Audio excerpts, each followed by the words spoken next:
Burkesville, Kentucky, mardi 6 avril 1909. Nous sommes 5 heures du matin.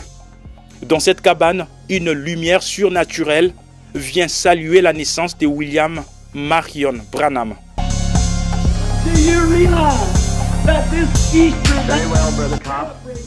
Je suis né dans l'est du Kentucky, dans une cabane en rondin. Mes parents n'étaient pas portés sur la religion et n'allaient pas à l'église. Mais ils ont dit qu'au moment de ma naissance, une lumière est entrée dans la chambre et s'est tenue au-dessus de moi. Cette lumière entrée dans la chambre n'était pas le seul signe aperçu lors de sa naissance. Bien au contraire, il y en avait plusieurs autres qui ont été vus ces jours-là dans le ciel du Kentucky. Ses parents, Charles et Ella Branham, à l'époque très jeunes, sont restés stupéfaits et sans mots.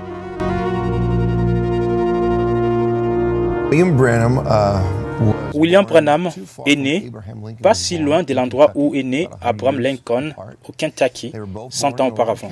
Tous deux sont nés dans une cabane en rondin. Les parents de Branham étaient des adolescents quand il est né.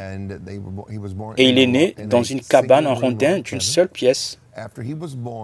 Après sa naissance, ils l'ont nettoyé et déposé dans un berceau. Et une lumière est venue du ciel à travers les bois.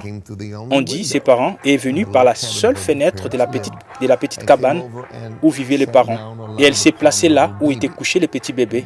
Et c'était William Branham. C'est ainsi que Dieu a dit à ses parents qu'il était un enfant spécial.